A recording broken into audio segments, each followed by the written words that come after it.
People are saying that Kaido and Yamato aren't touching. They're Thunder Baguas, so both are using Advanced Conquerors. I'm not too sure if that applies for every Conquerors Haki Clash, because the way the Thunder Bagua works, normally, like not with the anime, but in the manga, he's always like dashing through. So if they're always like dashing through, then you can argue that the impact, they're probably touching in some capacity. But maybe not. So maybe Yamato's club breaks. Who knows? But I'm willing to bet that this is like the last exchange between Kaido and Yamato. And then either Yamato's club breaks, and then next chapter out comes Luffy and on Momonosuke. Because I really feel like it's time for Kaido to see Momonosuke in dragon form. I think it's time. I think this should be happening like relatively soon. I've been waiting. We've been waiting for a minute now. We haven't seen it yet, at all. They pass each other. It's a perspective shot with their back. Yeah, I know it is. I know it is. I mean, clearly it is. But what I'm saying is that in that instant, it's very similar to like what Zoro does. When Zoro does like a major cut, a lot of times he like dashes past the person and then the cut already happened. Like with Kaido, actually. Yeah, with Kaido. He he dashes past Kaido and he does the Ostrich Dead Man game. It's very similar here. The question is, because we know that when it comes to a Kankakagi Clash with Roger and Whitebeard, with Luffy and Kaido, we know that there's like a space, there's a gap. I'm willing to bet that there was contact, all right? Whether it was the club directly or whether it was the Conquerors Haki impact thing, what we want to call it, there was probably contact made. And Yamato, I'm betting, got the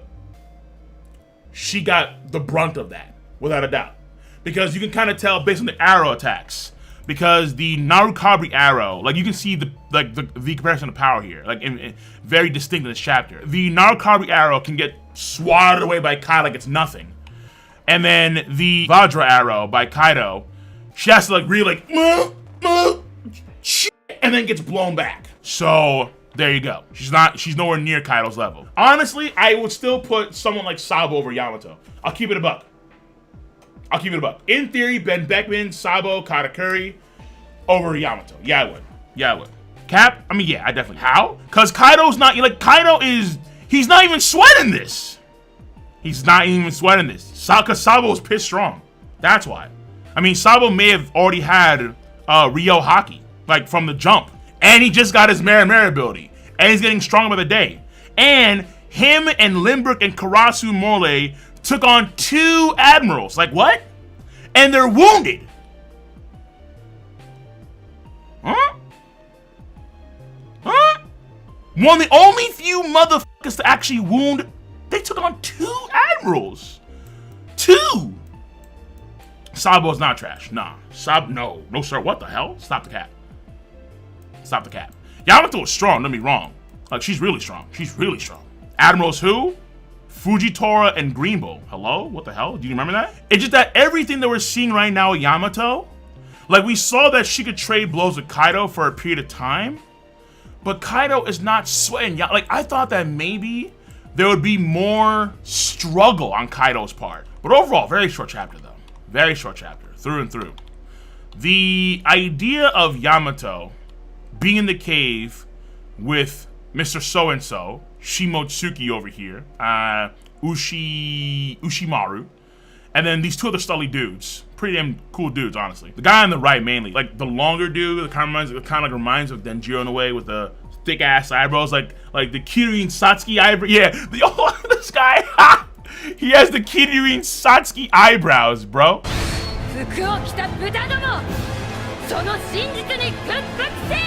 Damn! Hey, yo, what the hell? That's some, he's fierce. Wait, are they all daimyo?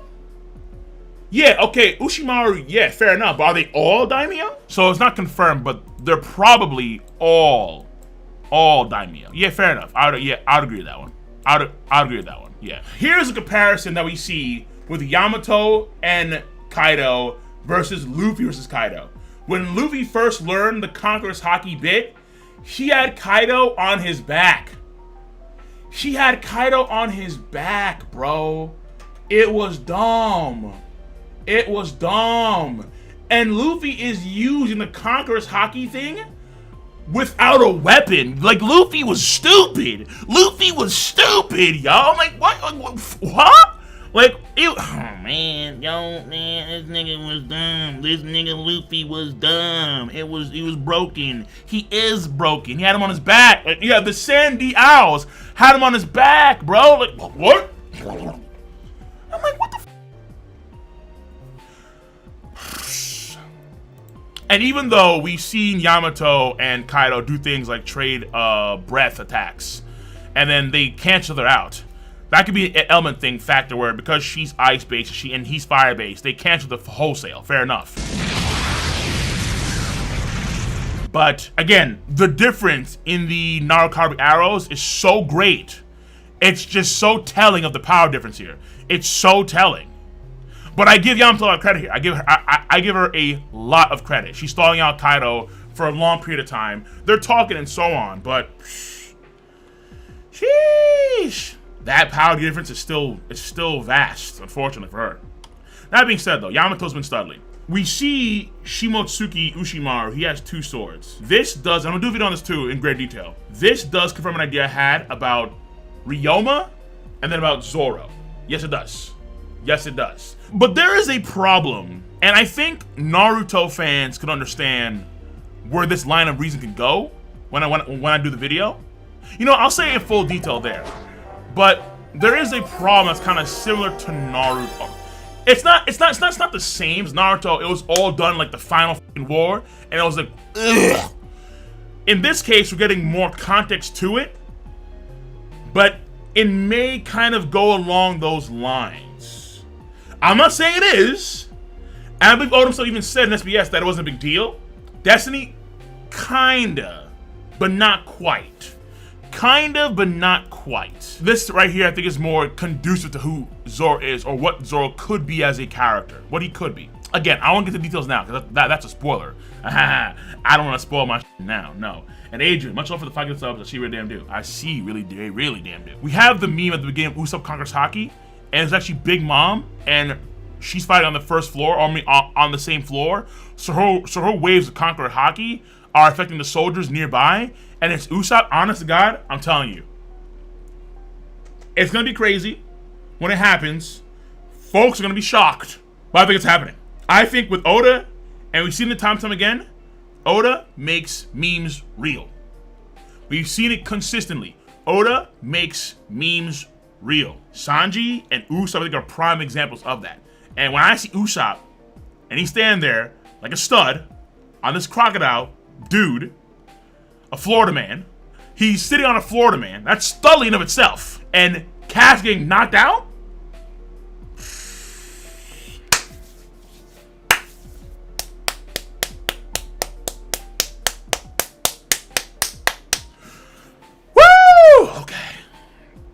I'm telling you, man.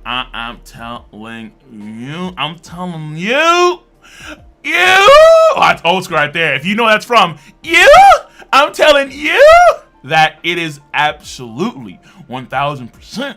Though, again, that's just my theory. That's just my theory. Now,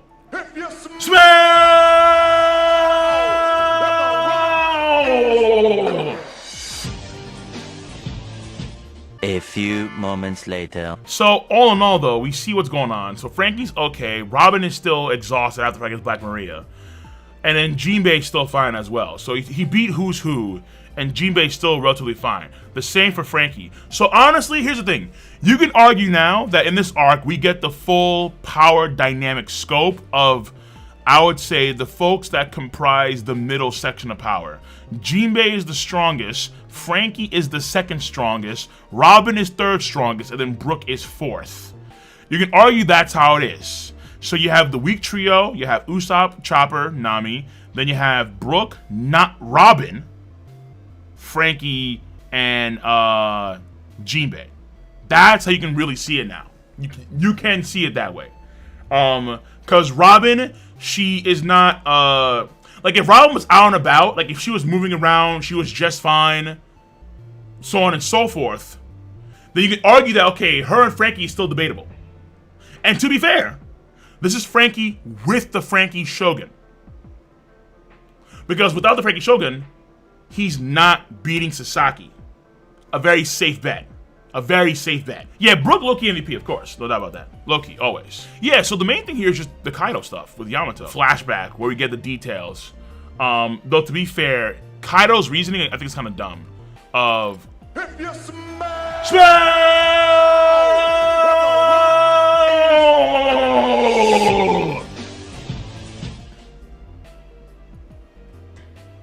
A few moments later. Oil Baron and the... If you smell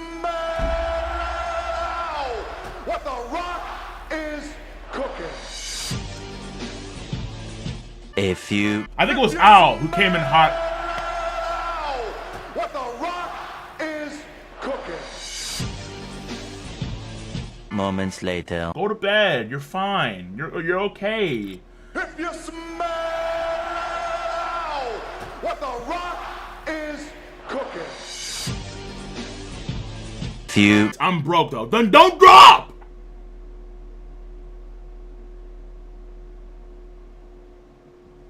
Nigga, what are you doing? No more. Supreme King Haki, says Kaido. A good sign.